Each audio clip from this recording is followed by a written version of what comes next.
Maybe. I'm John Garratt, and I'm the editor of IT Europa. 93, I can just about remember. Just before that, though, I was running an IBM dealership not too far south of here, on the South Bank, with the unlikely name of KGB Micros. Now, that was fine. I had the Cabinet Office as a client. They didn't have a problem with me sending Irish engineers in there. The only people that gave me real grief was the London office of the US Navy. We'd try to ring them up. We'd say we're from KGB, and that would be as far as we got. So my background is as a journalist mainly, but I've also done the stuff as well. So what I'm going to do now is just go quickly through what I see is going to be the most important aspect of outsourcing in the next 20 years. And that's not technology, it's trust. It's a word that has already been used here this evening, and it's very important. So let's look at where we're coming from.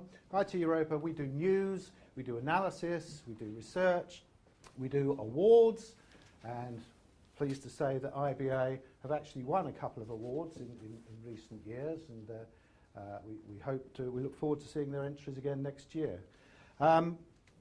History is no guide. You can go back, you can look at the technology. 20 years ago, there was a lot happening.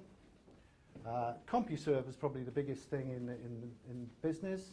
The White House had just put up its first website. There were two browsers, neither of whom you'll have heard of now. They're just not around. So things change, but they don't change. Intel had announced the Pentium. We hadn't actually seen it. In fact, it didn't have a name at that point in time. So we've got a situation where the technology just goes faster. We get more mega num-nums or whatever, and then the way that the whole system works changes. Let's go back not 20 years, but perhaps a bit longer, a couple of hundred years. We all lived in villages. We all knew everybody in the village. We knew if we needed something done, if we needed advice, we knew who to go to. We could ask somebody about, what does that bloke over there do? Is he reliable? We had a way of trusting people, because we knew that if a stranger came in, we would immediately distrust them. This was just a natural response. So how have we seen this change now? How has this dramatic increase in communications speed and availability and just geographic spread changed the way we work? Well, we're still villagers at heart.